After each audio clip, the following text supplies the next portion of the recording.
In this video, I'll be breaking down my short position that I took overnight. All right, so here we have US30. So I've been trading US30 for quite some time now. And if we start from the daily time frame, we actually pay attention to two things, right? We are trading in between this level over here, right? As you can see over here, this candle rejected, and two more rejections from the same zone. And we're basically also holding up a level of support over here, right? So our moving average is coming underneath price action, which would uh, basically indicate to us that we are going bullish, right? If we are trading above, or if the price action is above the moving average, we are going bullish, right? Now, why did I end up taking a short? So if we pay close attention, this was 10 o'clock, 10 to I think 2 p.m. And there was a lot of volume. This candle is around like 300 and like 60, I think 260 points, and that's too much volatility. But then after that, you have another 4 hour candle over here that there's you see that price just came down, tapped this area again, and then closed basically like a doji candle, right? So if you don't know what a doji candle is, go and check one of the technical analysis series that I have on YouTube, and just make an ad right now to the classroom, the school community classroom. This is inside the classroom. You have all the technical analysis series, my trade breakdowns, stocks, cryptos, and more. All right, so if we get back to the chart, we're gonna see that we were, again inside this range. These highs over here of around 39,400 and the lows of 39, around 39,000, right? So when I saw this 4 hour candle over here closing below, but this indicates me it's almost like engulfing, right? Both of these on the left. So this has a big wick. That means, it's like indecisive candle in this scenario, and this one, the other one, just pushes down, and indicates basically selling pressure, right? So we were around this area over here, and as you can see too, that there's a lot of basically bearish candles forming over each other, right? So I just basically had calculated my risk before I took the trade, and I know that we were basically forming, coming from these highs over here, right?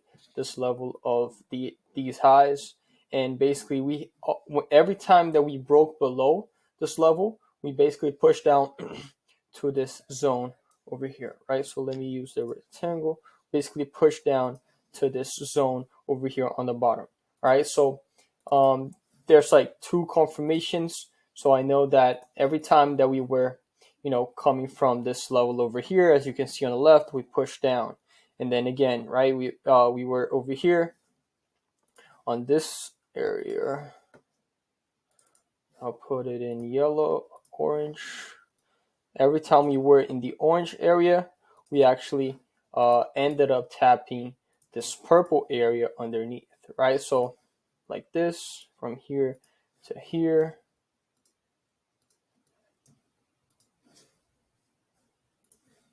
here to here.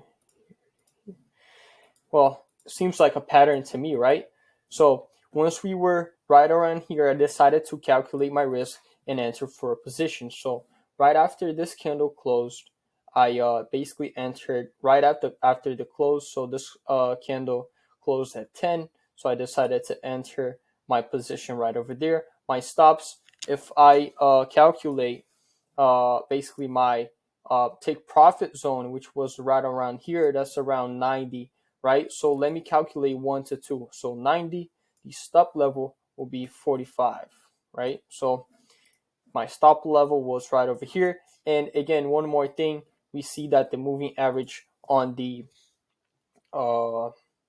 1 hour chart is above, right? If the moving average is above price action, we are going bearish, right? and then we ended up coming back again to the same zone, basically retested this moving average, and then price just pushed down. And I netted about 2% on this trade, and it's very the interesting part is that it was overnight. So I went to sleep, and this position worked in my favor, and of course, where my money worked for me while I slept, right? So this was a very, very just for me a quick. It wasn't that stressful of a position, but I ended up profitable, and that's what matters.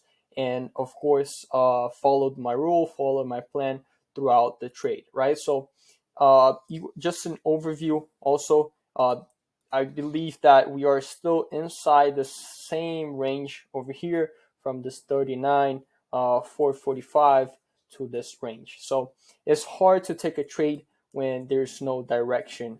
If we were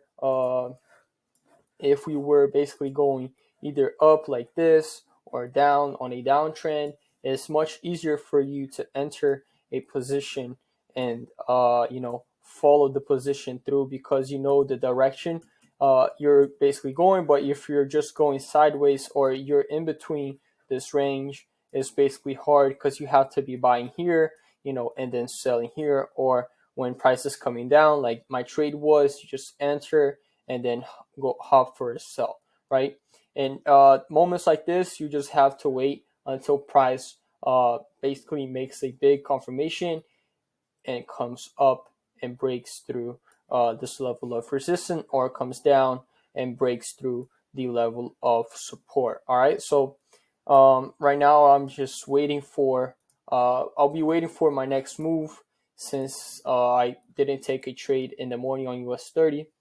And yeah, just updating you guys on a position.